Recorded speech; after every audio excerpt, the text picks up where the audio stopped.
In this video, I'm going to give you 9 steps that you can take to build up your financial life starting right now. What is up, guys, and welcome back to the channel. If you're new here, my name is Dave and I'm here to help you win with money so you can build your wealth.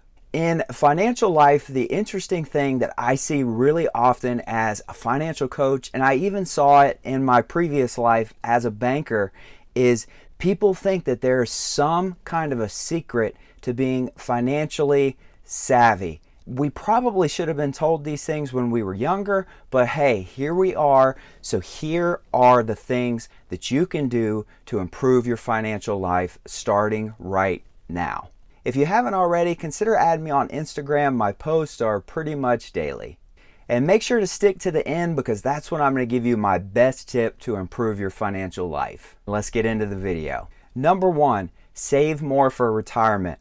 The biggest issue that I see with folks in their financial planning is not saving enough for retirement. Inflation continues to eat up more and more of folks' retirement, and therefore it really requires you to get started earlier. So keep in mind, the name of the game in retirement is compounding interest, and the more time that you give your money to grow, the bigger that it's going to grow. So make sure that you have a number in mind and that you are investing towards your retirement, collecting that employer 401k match as early as possible. I would say if you have children, get them started the day that they're born. Might sound crazy, but an extra 20 years of compounding interest, even on small dollar amounts, is huge. So get on that retirement and start early. Build up an emergency fund. An emergency fund or a rainy day fund is a great addition to your peace of mind. Think of it as insurance against the unknown, because we all know the unknowns are going to happen in this lifetime. So be prepared. Pay off your credit cards. The average interest rate on credit cards right now in the United States is 19%. The average amount earned in the stock market in an index fund hovers usually between 8 and 10%. That is a big deal. If you are paying out double what you can earn on your retirement account, you are hustling backwards. Cut them up if you have to. You don't have to close them unless you feel that there's somebody that has a major spending issue that cannot say no. Just cut them up and do not use them. I'm all for you collecting rewards points. I'm completely for that. I want you to win with money, but what I would say there is if you're going to do that and use credit cards, you need to be on a budget, because study after study shows that people who use credit cards spend more money. It's your choice here, but be smart to make sure that you're not paying these outrageously high interest rates. Pay your bills on time every month. The number one factor making up the majority of your credit score is paying your bills on time. And now when I say on time, I do mean minimum payments. However, as we alluded to in the last point, if you're running balances on credit cards, the interest rates average around 19%. So you are going to be hustling backwards in a very fast way. So don't run balances. Pay your balances off on your credit cards every month, and make sure that you're paying at least your minimum payments on time every single month. That way you have the highest possible score to save on interest when you need loans. Buy a home that you actually can afford. This has become more challenging than ever with record high home valuations across America. And with interest rates going up as well, it's continued to become a challenge. But guys, here's the thing. The reality is your income and your expenses, meaning your bills, they determine if you can afford a house or not. It is unfortunate to say that. I understand that it's a challenge out there, but remember, you're signing yourself up for these things. There's not someone to bail you out of your mortgage. To be safe, I would say no more than a 30% debt to income ratio when you go to buy a home. I've seen people stretching this up higher than that. I've seen people go as high as 50%.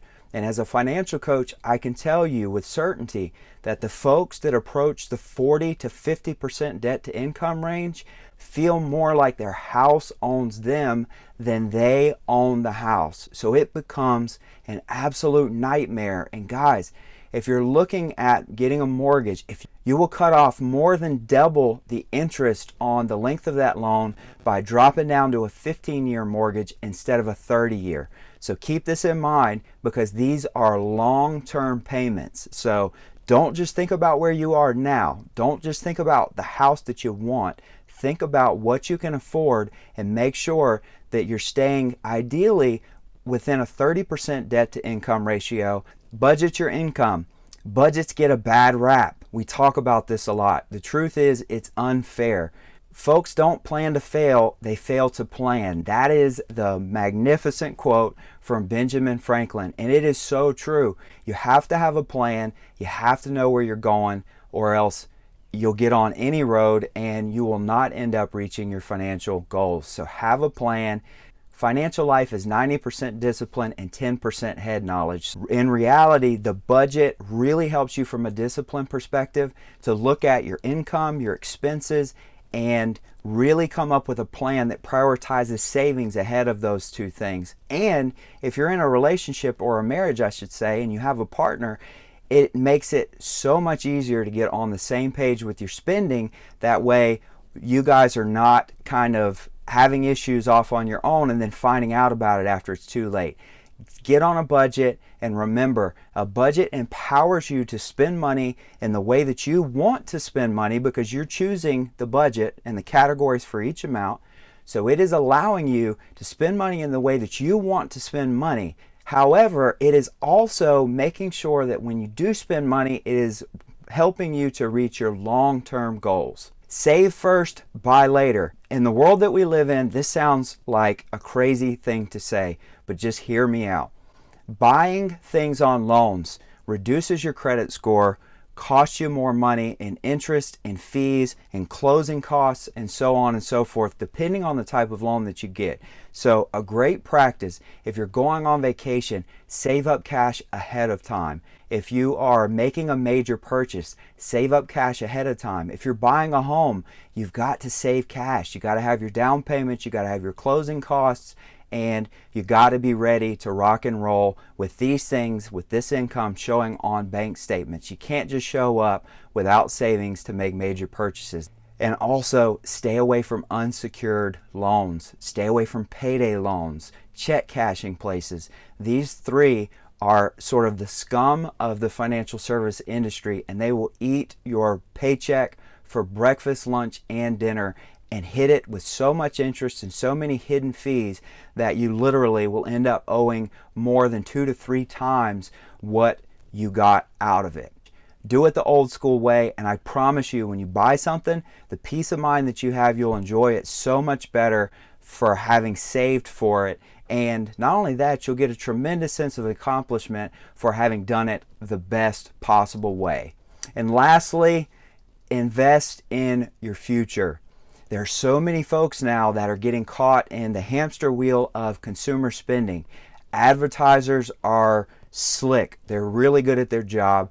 They follow us around. They drop cookies into our browsing history. They know what we're searching for, and they haunt us on a day-to-day basis.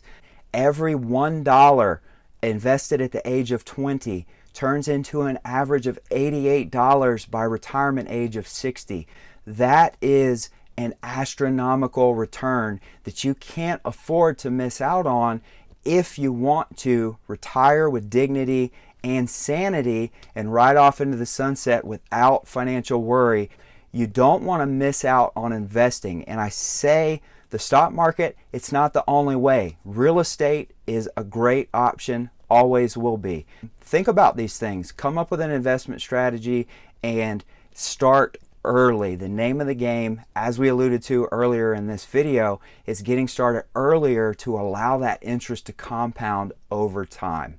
Of all these decisions that we just laid out, what is the one that you want to tackle in this year?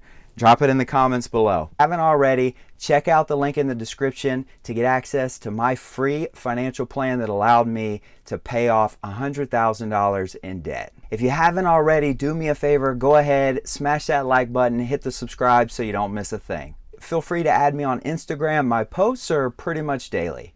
Guys, thanks so much for all the love and support. I really appreciate it, and I look forward to seeing you on the next one.